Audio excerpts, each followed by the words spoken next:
Guys இன்னைக்கு பாத்தீங்கன்னா எங்க வீட்ல ஒரு டிஃபரண்டான சட்னி செய்ய போறோம். இது பேர் என்ன? சவ் சவ்வா? சவ் சவ் சொல்லலாம். பெங்களூர் கத்திரிக்காய். பெங்களூர் கத்திரிக்காய். கட் பண்றது இன்னொரு கத்தி இருக்கும் பாருங்க. சவ் சவ்வா இது பேரு. ஓகேங்களா? பாத்தீங்கன்னா பூண்டு உரிச்சு வச்சுக்கிறோம் இந்த சட்னிக்கு. இதுல வந்து சவ் சவ் இருக்கு. அதுக்கப்புறம் பாத்தீங்கன்னா டொமேட்டோ, ஆனியன், அப்புறம் பூண்டு எல்லாம் ரெடி பண்ணி வச்சிருக்காங்க. ஸோ இப்போ கடையில் வந்து சமைக்க போகிறாங்க. எப்படி இருக்குன்னு பார்ப்போம். ஸோ மிளகா எடுத்துக்கிறாங்க தாளிக்கிறது. எண்ணெயை ஊற்றி வதக்க போகிறாங்க.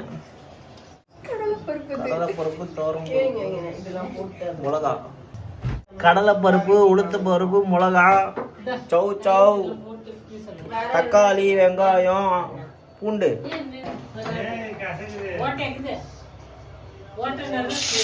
சவ் சவ் போட்டு நல்லா வதக்கணும்.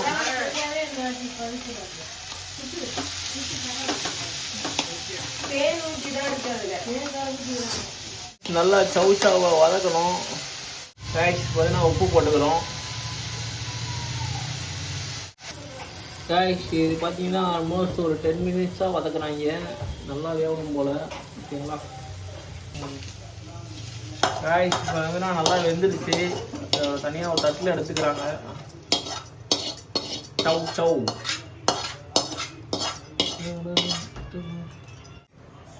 திருப்பியும் வந்து எண்ணெய் ஊற்றிக்கிறாங்க கடையில் தாளிக்கிறதுக்கு.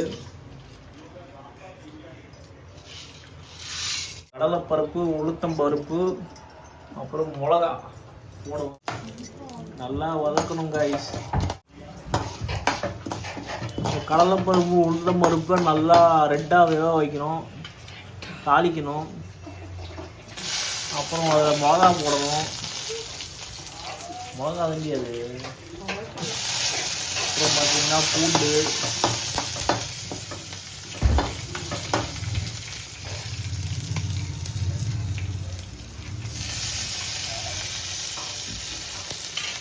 சட்னி செய்யறது ரொம்ப ஈஸி போல. அப்புறம் வெங்காயம் போட்டுக்கணும். வெங்காயத்தை போட்டு நல்லா வதக்கணும்.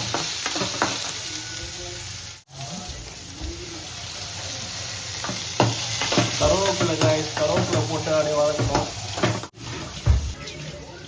தக்காளி போட்டு அப்படியே வதக்கணும்.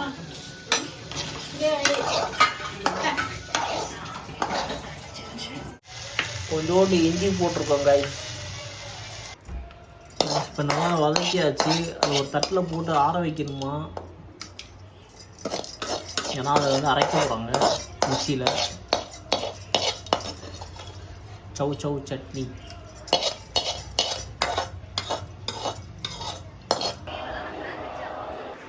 காய்ஸ் இப்போ பார்த்தீங்கன்னா இந்த மாதிரி ரெண்டுமே வதக்கிட்டு தட்டில் போட்டு நல்லா ஆற வைக்கணுமா சவ் சவ் சட்னிக்கு. ஆற விட்டுருங்க. நெக்ஸ்ட் இதை வந்து மிக்சியில் போட்டு அரைக்க போகிறாங்க.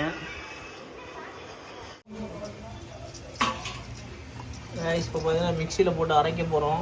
சவ் சவ்வையும் அந்த மசாலாவையும்.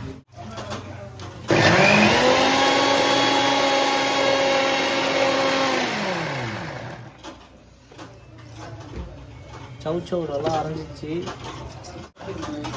இப்போ பார்த்தீங்கன்னா அந்த வெங்காயம் தக்காளி வதக்கினது அதை போட்டு அரைக்க போகிறாங்க மிக்சியில்.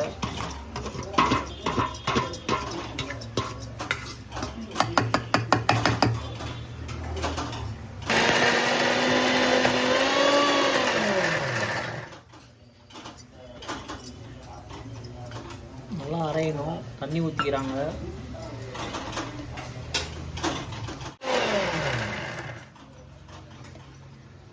பரவாயில்ல, நல்லா அரைஞ்சிருக்கு.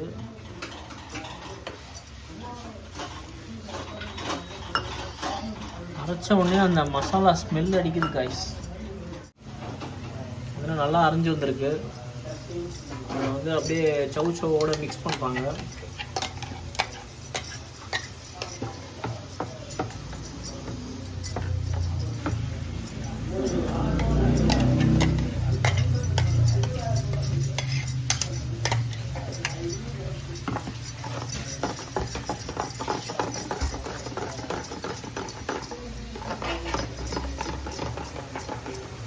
கடலைப்பருப்பு, துவரம்பருப்பு, சவ் சவ்.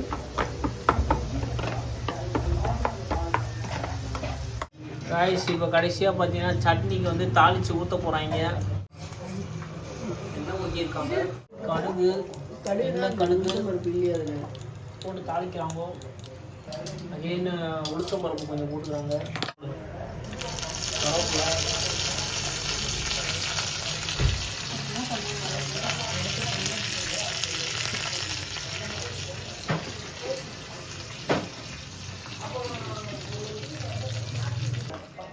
அவ்வளோதான் காய்ஸ், போட்டு தாளிச்சுட்டு சட்னியை போட்டு மிக்ஸ் பண்ணுறாங்க. இதான் ஃபைனல் டச்சு முடிஞ்சிடுச்சு. சட்னி ரெடி. நல்லா இருக்கு, பார்க்க கலர்ஃபுல்லாக இருக்குது சட்னி. சௌ சட்னி நீங்களும் வீட்டில் செஞ்சு பாருங்க காய்ஸ். ஒரு டேஸ்ட் பண்ணிட்டு நான் எப்படி இருக்குன்னு சொல்கிறேன்.